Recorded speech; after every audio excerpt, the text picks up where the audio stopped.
ضیاء قمر صاحب نیو کمر ہیں، پہلی دفعہ آئے ہیں، وہ بات کرنا چاہتے ہیں، اس کے بعد خواجہ فاروق صاحب۔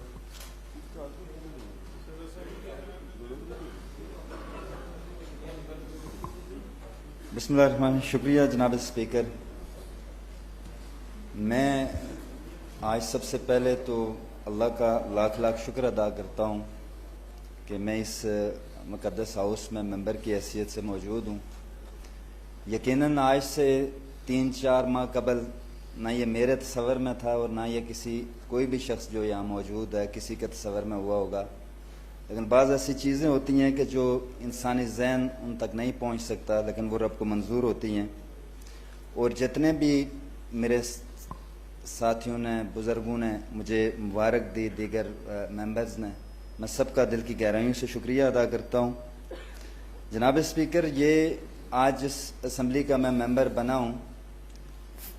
47 میں یہاں پر جن لوگوں نے اس ریاستی انتظامی ڈھانچے کی بنیاد رکھی تھی تو وہ پتھروں اور زمین پر بیٹھے تھے، لیکن ان کے خواب یقیناً بہت بڑے تھے اور انہوں نے جد و جہد بھی بہت کی تھی۔ اور یقیناً اس اسمبلی کی بنیاد کا جو مقصد تھا وہ تحریک آزادی کشمیر کا یہ بیس کیمپ تھا، اور اس نے بیس کیمپ کا کردار ادا کرنا تھا اور کردار ادا کر رہا ہے۔ اور اسی خواب کو لے کر اپنے اپنے وقت میں جو لوگ بھی اس ہاؤس کے ممبر بنے انہوں نے اپنا کردار ادا کیا۔ اور جناب، آج آپ کسٹوڈین ہیں اس ہاؤس کے، اور میں چونکہ ذاتی طور پہ آپ کی سیاسی جدوجہد سے بھی آگاہ ہوں، آپ کا جو نظریاتی کمٹمنٹ ہے اس سے بھی آگاہ ہوں، اور اس سے پہلے بھی جو اس ہاؤس کے کسٹوڈین رہے، جو آج قائد ایوان ہیں یہ بھی کسٹوڈین رہے اس ہاؤس کے، سب نے اپنے اپنے طور پہ اس ہاؤس کو مضبوط کرنے میں اپنا کردار ادا کیا۔ اور میں سب کو جو اس دنیا میں نہیں رہے ان کو خراج عقیدت پیش کرتا ہوں، اور جو اس دنیا میں ان کو خراج تحسین پیش کرتا ہوں۔ جناب اسپیکر، یقیناً آج جب میں اس اسمبلی کا ممبر بنا ہوں، جس وقت میں یہاں پہ موجود ہوں، تو اس وقت ہم دیکھ رہے ہیں کہ جس مقصد کے لیے یہ اسمبلی بنائی گئی تھی کہ یہ تحریک آزادی کشمیر کے بیس کیمپ کا کردار ادا کرے گی، تو آج کشمیر کی صورتحال کیا ہے؟ آج کشمیر میں جناب اسپیکر اس وقت جو وہاں پہ حکمران ہیں مودی، اس کی جو چونکہ ہندوتوا بیانیہ، اور اس نے ایک اس بیانیے پہ ہی اپنی پوری سیاست کی ایک نفرت کی بنیاد پر، اور اس نے آج جو کشمیر پر ظلم اور جبر کیا، اور اس میں آج ہم نہیں کہتے، عالمی اداروں کی رپورٹ ہے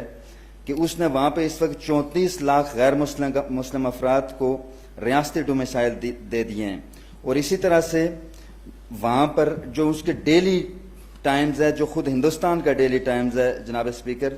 ریاست جموں کشمیر میں، وہ یہ کہتا ہے کہ ریاست کشمیر میں کاروباری اور سماجی طور پر جمود کا شکار ہے اور مواصلات اور کرفیو سیکورٹی کے ابتر حالات ہیں۔ میں یہ سمجھتا ہوں کہ اس وقت مقبوضہ کشمیر کے اندر جس طرح سے ظلم اور برویت کا بازار گرم کیا گیا، اور وہاں پہ ان دنوں میں جو جبر کیا گیا اور اس پر پردہ ڈالنے کے لیے G20 کانفرنس کی گئی وہاں پہ، اور وہاں پہ اس G20 کانفرنس کے ذریعے دنیا کی آنکھوں میں دھول جھونکنے کی کوشش کی گئی، ہم اس کی مذمت کرتے ہیں۔ اور اس کے ساتھ ساتھ میں یہ بات کہوں گا کہ میرے لیے یہ قابل فخر بات ہے، اور میں یہ سمجھتا ہوں کہ میرے منتخب ہونے کی بھی بنیادی وجہ یہ ہے کہ میرے قائد چیئرمین بلاول بھٹو زرداری نے اس G20 کانفرنس کے اگینسٹ آزاد کشمیر کے اندر 3 دن کا دورہ کیا، اور اس میں وہ مظفر آباد بھی آئے، اسمبلی سے بھی خطاب کیا، اور اسی طرح سے باغ میں جلسہ عام سے بھی خطاب کیا، اور انہوں نے اس ڈونگ کو بے نقاب کیا۔ جناب اسپیکر، چونکہ آج بجٹ بھی ہے اور میں یقینی طور پر پہلی بار اس اسمبلی میں آیا ہوں، تو میں بہت ساری چیزوں پر بات کرنا چاہتا تھا، لیکن مجھے اندازہ ہے کہ وقت کا اور قائد ایوان بھی غور سے میری طرف دیکھ رہے ہیں، اور میں اس لیے آج لمبی بات تو نہیں کروں گا، لیکن چند ایک چیزیں ہیں جن پہ میں ضروری سمجھتا ہوں کہ جن پر بات کی جانی چاہیے۔ اس میں سے سب سے پہلے جو بنیادی چیز ہے، جو صحت کا مسئلہ ہے جناب اسپیکر، جس پہ ہمارے وزیر خزانہ جو ہے انہوں نے بھی اپنی سپیچ میں کہا کہ ہماری گورنمنٹ اس کو یقیناً پرائیورٹی پہ رکھے گی، لیکن صحت کا مسئلہ یہ ہے کہ اس وقت ہمارے جو آبادی ہے اس میں ہر 4000 لوگوں کے لیے جناب اسپیکر ایک بیڈ ہے ہاسپٹل میں، اور ہر 4807 افراد کے لیے ایک ڈاکٹر کی سہولت موجود ہے۔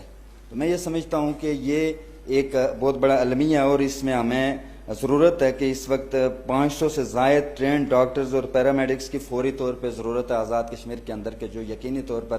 جو آپ کے صحت کے جو صورتحال ہے اس کو بہتر کیا جا سکے. اس کے ساتھ ساتھ میں یقینی طور پر یہ سمجھتا ہوں کہ جب ہم صحت کے شعبے کو دیکھتے ہیں تو اس کو الگ کر کے نہیں دیکھا جا سکتا. اس میں 2-3 چیزیں اور ہیں. ایک پینے کا صاف پانی چونکہ صحت کے ساتھ سب سے بڑی اس کی بھی ضرورت ہے, اور میں یہ سمجھتا ہوں کہ اس وقت 80% لوگ جو ہیں آزاد کشمیر کے اندر ان کا پانی کوئی کسی طرح سے سائنٹیفکلی وہ نہیں ہے کہ وہ صاف پانی پی رہے ہیں یا نہیں پی رہے ہیں. جن چشموں سے بھی پی رہے ہیں وہ صاف ہے یا نہیں, یہ ایک بہت بڑا سوالیہ نشان ہے, اور یقیناً اس پہ یہ ریاست کی اور حکومت کی ذمہ داری ہوتی ہے کہ شہریوں کو پینے کا صاف پانی مہیا کیا جائے, اور اس کا تعلق بھی صحت سے ہے اور یہ اسپتالوں پہ بھی بوجھ یقیناً کم ہوگا. اس کے ساتھ ساتھ جو ہماری خوراک ہے, فوڈ ہے جناب اسپیکر, اس وقت آزاد کشمیر میں کوئی بھی جو دیگر چیزیں ہیں ان کا تو ہر جو کھانے پینے کی چیز ہے اس میں یہ سوال موجود ہے کہ اس میں کیا حفظان صحت کے مطابق ہے یا نہیں ہے. لیکن اس کے ساتھ ساتھ جو سب سے اہم بات ہے کہ جو بچوں کے لیے جو چیزیں اس وقت بازار میں اور مارکیٹ میں موجود ہیں وہ ہماری آنے والی پوری نسل کو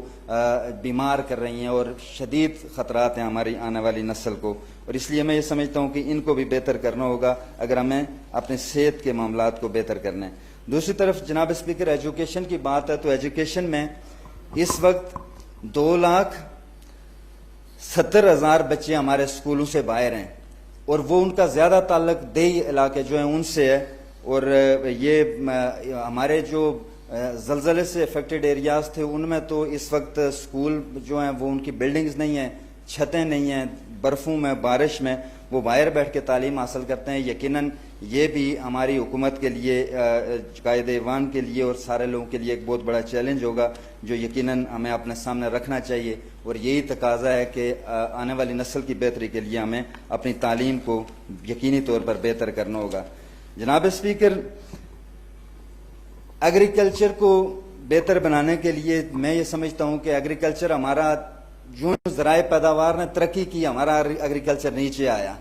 دنیا جہاں سے اب ایک کنال میں سے اگر 1 من غلہ پیدا کرتی تھی وہ آج 1 کنال سے 30 من غلہ پیدا کر رہی ہے, لیکن ہم اس سے نیچے آئے ہیں. ہم جہاں سے 1 من پیدا کرتے سے اسے 50% پہ آئے ہیں, اور میں یہ سمجھتا ہوں کہ اس کی بنیادی وجہ یہ ہے کہ ایگریکلچر میں ریسرچ سینٹرز ہونے چاہیے جناب اسپیکر, کے یہاں پہ ریسرچ ہو کہ ہم کیا پیدا کر سکتے ہیں, کیسے پیدا کر سکتے ہیں, اور اس پہ ہمیں پھر وہاں پہ کیا جائے. اور اس میں یقیناً قائد اعوان اس کو نوٹ کریں گے کہ ایگریکلچر پہ آپ اگر ریسرچ نہیں ہوگی آپ کی تو آپ کچھ نہیں کر سکیں گے, اس کو مزید وہ یعنی تباہی کی طرف ہی جائے گا, بہتری میں اس کی گنجائش نہیں ہوگی. ٹورزم کے حوالے سے میں ممبر جو راولا کوٹ سے تھے ان کی بات کو سیکنڈ کروں گا کہ یہاں پہ میری یہ تجویز ہے کہ تینوں ڈویژنز کے اندر اگر ٹورزم کو ہم پروموٹ کرنا چاہتے ہیں واقعی تو تینوں ڈویژن کے اندر ایسے انسٹیٹیوشنز بنائے جائیں جو 3 ماہ سے لے کر 1 سال تک کے ایسے کورسز کروائیں کہ جو ہمارے نوجوانوں کو وہ وہاں پہ تربیت ملے اور وہ اس کو آگے لے کے جا سکیں. تو میں جناب اسپیکر, چونکہ ہم سب لوگ یہاں پہ آج کولیشن گورنمنٹ بننے جا رہی ہے, ساری پارٹیوں کے لوگ موجود ہیں, تو میں یہاں پر یہ کہوں گا کہ اگر ہم 3 سال کے لیے سارے لوگ یہ بھول جائیں کہ ہم نے اگلا الیکشن لڑنا ہے, ہمارا کوئی حلقہ ہے اور ہم حلقے کی سیاست اور الیکشن کی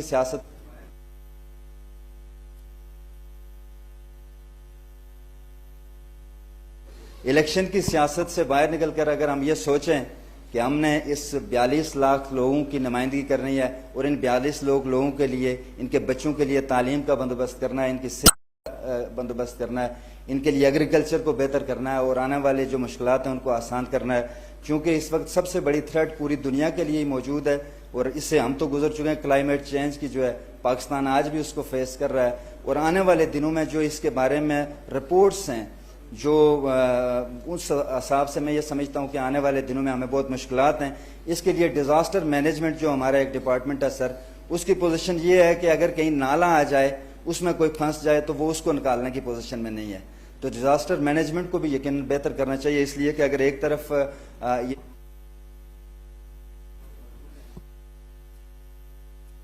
بند ہو گیا